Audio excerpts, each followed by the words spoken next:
Hello everyone, Lethinchi here.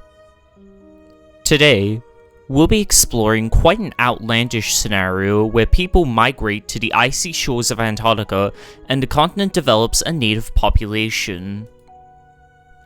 In our timeline, of course, people never migrate to Antarctica due to its isolation from other continents and harsh, unforgiving climate as an icy polar desert. The continent was first sighted in 1820 by American sealer Nathaniel Palmer. Nowadays, the continent, although claimed by several countries like Australia, Argentina, and Norway, is mainly peppered by research stations visited by scientists to study the continent, as resource extraction, weapons testing, and military warfare are prohibited by international law. When this scenario is explored, the Maori and Yaghan peoples are often chosen as the first migrants to the frigid continent. For the sake of novelty, I decided on the Palawa, the indigenous peoples of Tasmania, to be the people to populate Antarctica. In this timeline, the Palawa managed to develop more sophisticated nautical technology, which allows them to explore outside of their island and conduct regular trade with the nations of mainland Australia. This would culminate in a voyage across the Tasman Sea, leading to the discovery of New Zealand in around 600 AD. The Palawa would call this land Poimanarabi, after the mountainous, lush environment of the island, and would settle the uninhabited land over the coming centuries, with most settlers coming from the eastern nations such as the Nwenon, Piamarena, and Padaromi. The Palawa settlers would take over much of South Island, possibly conducting trade with the Polynesian islanders as well. Getting to Antarctica would be a difficult process. The continent is isolated from most other major landmasses and surrounded by strong ocean currents, which would make voyages to the continent highly improbable. For the sake of the scenario, I'll be taking some liberties.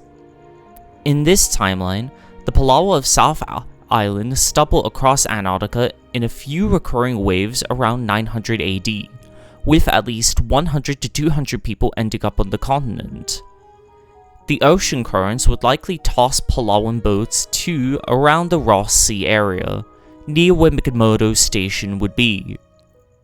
Survival on this newly found continent would become extremely difficult as well for its newcomers.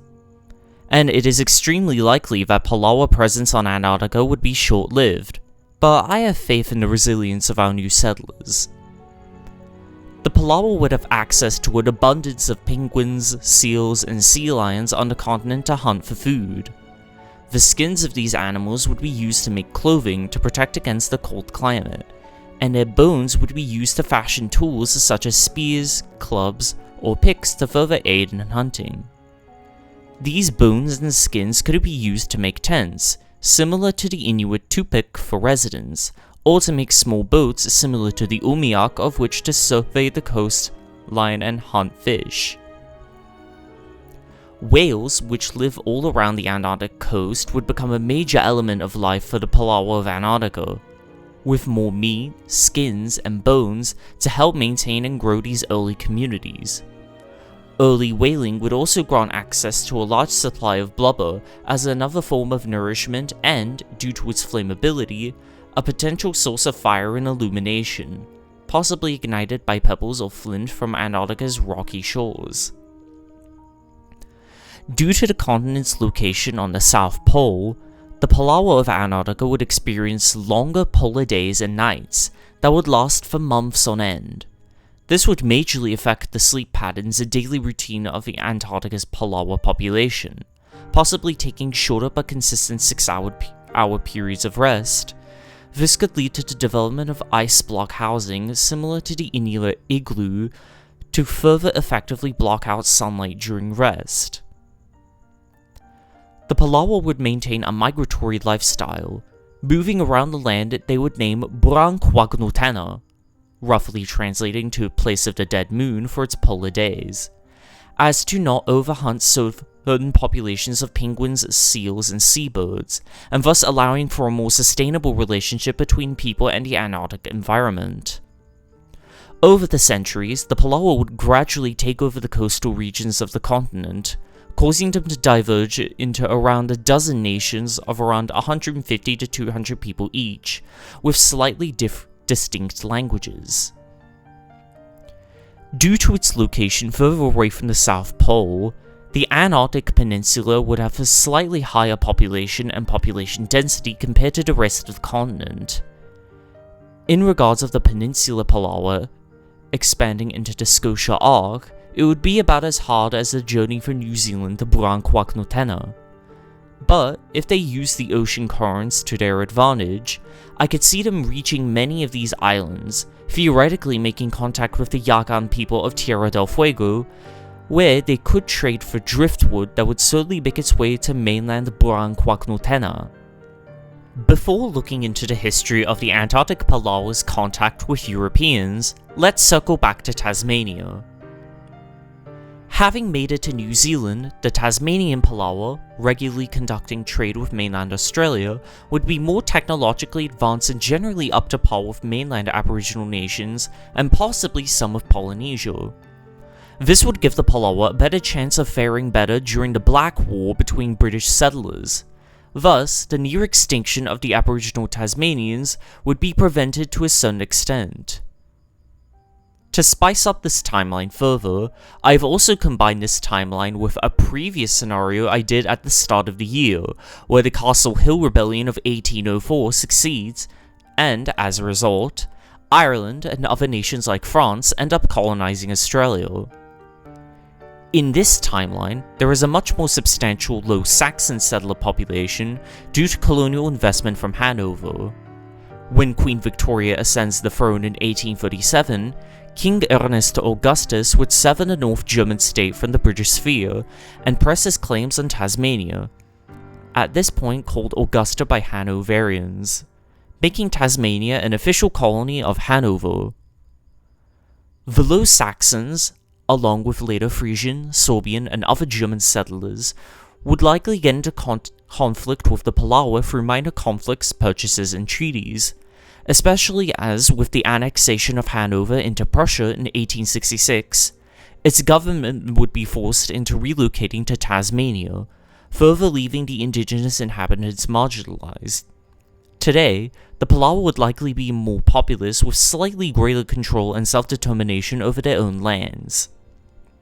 In New Zealand, the Poimanarabi Palawa, developing into 3 to 5 nations, would likely develop a more militaristic culture as, with contact with the Polynesian Maori in the 14th century, they would likely be embroiled in conflicts and border disputes over South Island in the coming centuries. These conflicts would likely be exploited by the British in their quest to colonize the greater archipelago, possibly establishing a social hierarchy that would place the Maori above the Palawa, leading to the Poimanarabians further receding south and their culture and language further eroding. From the 1970s, the Palawa of New Zealand would undergo a similar cultural renaissance to the Maori as their cultures would replenish in the southern districts. Today, New Zealand's Palawa would make up a slight majority in the southern part of Te Waipunamu, existing as a part of a more multilingual New Zealand, and working towards self-determination and reconciliation from both the European-dominated New Zealand government and repairing tensions between the Palawa and Maori. Back to Antarctica, I find it possible that the Spanish could have made contact with the Antarctic Palawa, with many explorers sailing down the Drake Passage reportedly being drifted further into the Arctic Ocean, with some, like Gabriel de Castilla, who reportedly witnessed the mountains of the continent. In this timeline, Gonçalo Coelho would be the first to make contact after landing on South Georgia Island, Tunkbedunyamaneng, in 1502, followed by smaller Spanish and Portuguese contacts on the Antarctic Peninsula by explorers and sailors drifting from the Drake Passage currents. An early effect of these expeditions would be the spread of the Great Pestilence to the Antarctic, as European diseases would cause major demographic damage among the Palawa of the Antarctic islands and the peninsula. However, due to the relative isolation between Antarctic communities, it would take longer for many such illnesses to spread, and without much interest in Europeans to colonize the unforgiving Antarctic landscape, I can see Antarctica in general recovering from the introduced plagues by the 18th century. Iberian sailors would also likely evangelize Roman Catholicism to the Palawa, with a few missions being established both by Spanish missionaries and local converts.